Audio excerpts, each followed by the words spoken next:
everyone, this is Priyanka. I hope you are doing well and welcome to my YouTube channel Learn with खुशी।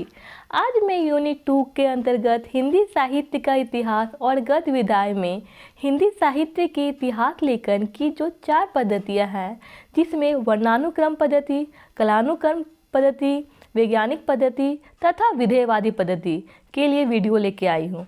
Let's start the video. पहला point है, हिंदी साहित्य के इतिहास की दृष्टि से उल्लेखीय ग्रंथ भक्ति काल से ही मिलने लगते हैं, जिसमें गोकुलनाथ कृत 84 वैष्णवन की वार्ता तथा 252 वैष्णवन की वार्ता और नाभादास कृत भक्तमाल, किंतु कवियों का विवरण मात्र होने से इन्हें इतिहास ग्रंथ नहीं माना जाता। इस पॉइंट में बताया जा रहा है कि हिंदी साहित्य का इतिहास भक्ति काल से ही मिलना प्रारंभ हो जाता है। जैसे कि जो गोकुलनाथ है, उनके द्वारा 84 वैष्णवन की वार्ता, 252 वैष्णवन की वार्ता तथा नाभादास के द्वारा भक्तमाल, किंतु ये मात्र कवियों का विवरण है, जिसके कारण से इतिहास ग्रंथ इसे मानना उचित नहीं है। चलिए नेक्स्ट पॉइंट में आते हैं। हिंदी साहित्य के इतिहास लेखन की परंपरा का आरंभ 19वीं सदी की, कौन सी सदी? 19वीं सदी में गारसा दा तासी कृत इस्तवार दा ला लिटरेट्यूर एंदुई ए हिंदुस्तानी से माना जाता है। इस पॉइंट में बताया जा रहा है कि हिंदी साहित्य का इतिहास लेखन का आरंभ 19वीं सदी से माना जाता है, जब गारसा दा तासी ने इस्तवार दा ला लिटरेट्यूर एंदुई ए हिंदुस्तानी की रचना की थी।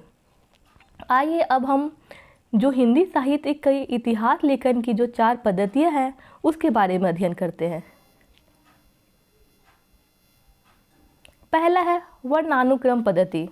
इसमें रचनाकारों का विवरण उनके नाम के प्रथम वर्ण के क्रम से दिया जाता है। प्रथम वर्ण के क्रम से दिया जाता है। उदाहरण के लिए तुलसीदास, चिंतामणि और केदारनाथ सिंह का समय भले ही भिन्न हो, किंतु उनका क्रम इस प्रकार होगा: केदारनाथ सिंह, चिंतामणि, तुलसीदास। आइए इस पॉइंट को अच्छे से समझते हैं। सबसे पहले जो तुलसीदास है, ये तुलसीदास हुए कौन से काल के कवि? तुलसीदास हुए भक्ति काल के कवि। भक्ति काल के कवि। इनका जन्म हुआ था 1532 में। 1532 में ये हुए तुलसीदास, जो हुए भक्ति काल के कवि हुए। अब आते हैं चिंतामणि में। आप ये डेट ऑफ बर्थ है, इसे आप नोट डाउन करते जाइए, और किस काल के कवि ये भी आपको जानना जरूरी है। अब आते हैं चिंतामणि में। जो चिंतामणि है, ये किस काल के कवि है? ये है रीति काल के कवि। रीति काल में ये रीतिबद्ध कवि है, और इनका जन्म 1609 ईस्वी में हुआ। ये हो गया चिंतामणि के बारे में। अब आते हैं, नेक्स्ट है केदारनाथ सिंह। जो केदारनाथ सिंह है, ये कौन काल के कवि है? ये हो गए आधुनिक काल के कवि।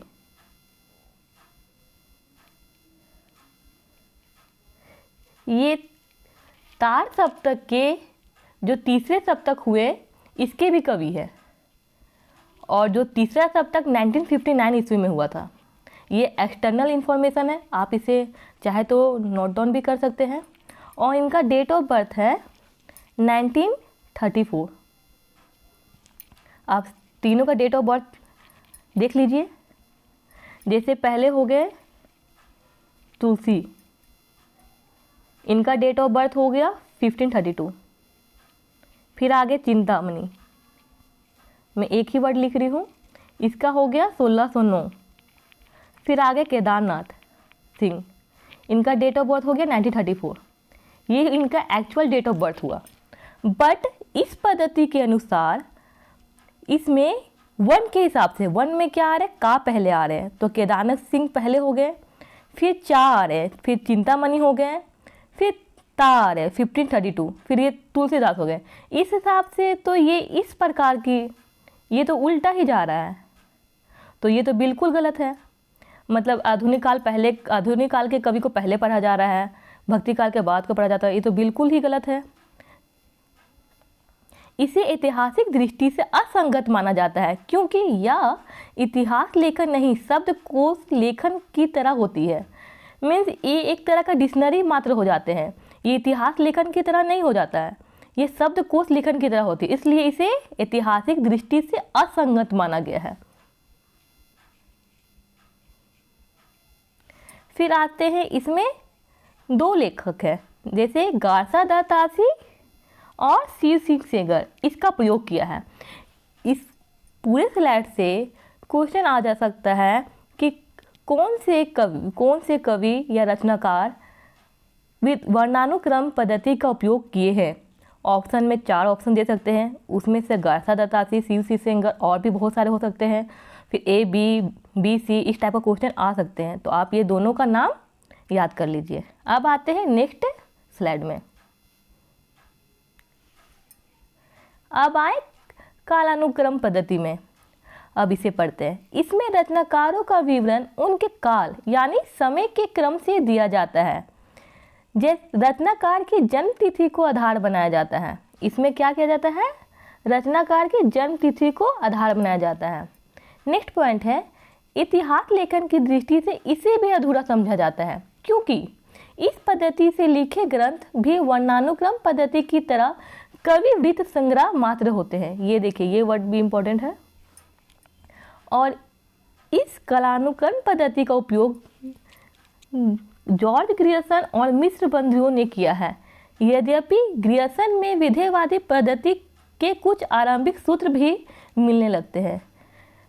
इसमें बोला जा रहा है कि जॉर्ज ग्रियर्सन और मिश्र बंधु इसका प्रयोग करते थे, परंतु जो ग्रियर्सन है वो विधेयवादी पद्धति का भी कुछ आरंभिक सूत्र इनकी रचना में मिलने लगते हैं।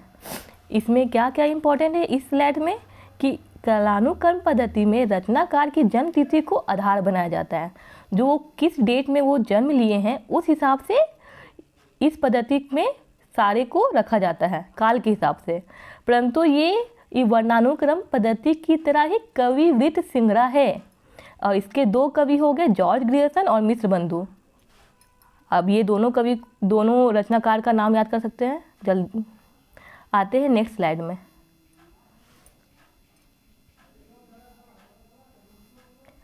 अब आता है वैज्ञानिक पद्धति। इसमें ग्रंथकार निरपेक्ष एवं तटस्थ रहकर तथ्य संकलन कर उसे क्रमबद्ध रूप से में प्रस्तुत करता है। इसमें क्या होता है, जो ग्रंथकार होते हैं वो निरपेक्ष तरीके से तटस्थ रहकर क्रमबद्ध तरीके से इस प्रस्तुत करते हैं। इसमें क्या होता है, इतिहास लेखन सिर्फ तथ्य संकलन की नहीं बल्कि उनकी व्याख्या एवं विश्लेषण की भी मांग करता है।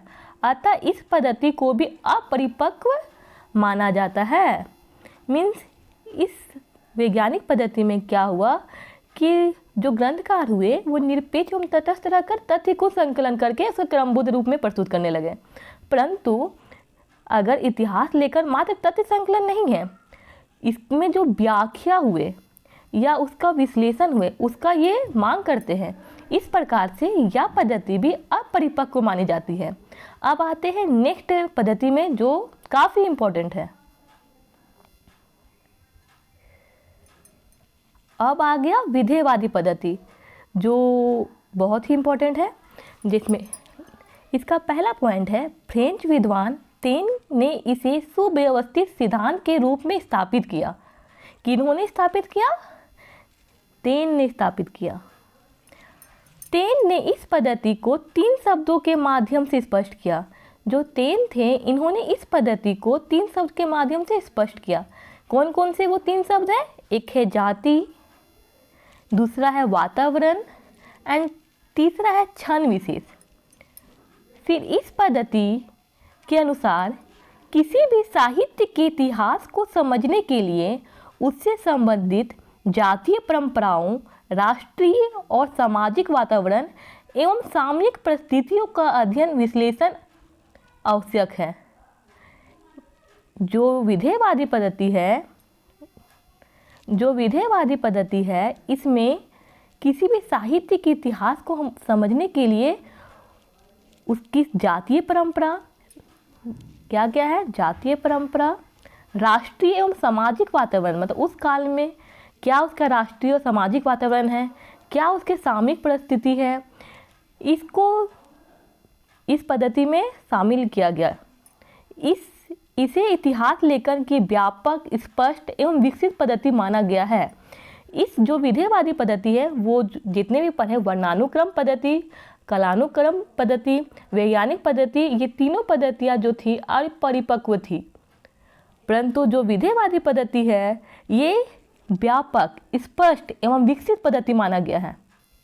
व्यापक, स्पष्ट एवं विकसित पद्धति माना गया है क्योंकि इसके द्वारा साहित्य की विकास प्रक्रिया को बहुत कुछ स्पष्ट किया जा सकता है, क्योंकि इसके द्वारा जो साहित्य का किस प्रकार से वह विकास कर रहा है, उस समय की क्या जातीय परंपरा है, क्या राष्ट्रीय और सामाजिक वातावरण है, क्या सामयिक परिस्थितियाँ हैं, वो सारे चीज़ को विधेयवादी पद्धति के द्वारा स्पष्ट किया जा सकता है। इस प्रकार से यह इतिहास लेखन की बहुत ही व्यापक, स्पष्ट और विकसित पद्धति माना गया है। अब आते हैं नेक्स्ट पॉइंट में। हिंदी में सर्वप्रथम रामचंद्र शुक्ल, देखिए रामचंद्र शुक्ल ने इस पद्धति का प्रयोग किया। सबसे पहले जो रामचंद्र शुक्ल जो महान रचनाकार हैं, उन्होंने विधेयवादी पद्धति का सर्वप्रथम उपयोग किया। उनके बाद रामस्वरूप चतुर्वेदी, बच्चन सिंह आदि प्रख्यात साहित्य इतिहासकार ने इस पद्धति को आगे बढ़ाया। सबसे पहले रामचंद्र शुक्ल ने इस पद्धति का प्रयोग किया, फिर उसके बाद मतलब रामचंद्र शुक्ल जब उपयोग किए तो उनके बाद जो रामस्वरूप चतुर्वेदी हो गए, बच्चन सिंह हो गए, ये इन्होंने इस पद्धति यानी विधेयवादी पद्धति को आगे बढ़ाया। यह तथ्य उनके निम्नलिखित उदाहरणों से स्पष्ट होता है। जो रामचंद्र शुक्ल है उन्होंने लिखा है, प्रत्येक देश का साहित्य वहाँ की जनता की चित्रवृत्तियों का संचित प्रतिबिंब होता है। आदि से अंत तक इन्हीं चित्रवृत्तियों की परंपरा को परखते हुए साहित्य परंपरा के साथ उसका सामंजस्य बिठाना ही साहित्य कहलाता है। ये क्वेश्चन आ सकता है कि यह वाक्य किनके द्वारा, यह कथन किनके द्वारा कहा गया है। इस टाइप का क्वेश्चन हमेशा आता है, इसलिए आप जो भी साहित्यकार हुए उनका वो क्या बोले हैं और कौन बोले हैं, इस पे अच्छे से प्रैक्टिस कर लीजिए। नेक्स्ट आते हैं रामस्वरूप चतुर्वेदी। इन्होंने कहा है, कवि का काम यदि दुनिया में ईश्वर के कामों का नियोजित कर ठहराना है तो साहित्य के इतिहास का काम है कवि के कामों को साहित्य इतिहास की विकास प्रक्रिया में नियोजित दिखा सकना। रामस्वरूप चतुर्वेदी ने कहा कि अगर कवि का काम यदि दुनिया के ईश्वर के कामों को नियोजित ठहराना है तो साहित्य के इतिहासकार का काम क्या है, कवि के कामों को साहित्य इतिहास की विकास प्रक्रिया को नियोजित दिखा सकना। ये हो गया इतिहास, साहित्य के इतिहासकार का काम। ये दोनों जो कथन हैं बहुत ही इम्पोर्टेंट है। इस प्रकार जो विधेयवादी पद्धति हो गए, जिसका जो फ्रेंच विद्वान टेन ने इसे सुव्यवस्थित सिद्धांत माना। इस प्रकार से मैंने वर्णानुक्रम, कालानुक्रम, वैज्ञानिक तथा विधेयवादी पद्धति को आसानी तरीका से बताने का प्रयास किया। Hope you like the video, then like, share and subscribe. Thanks for watching. फिर मिलते हैं नेक्स्ट वीडियो में।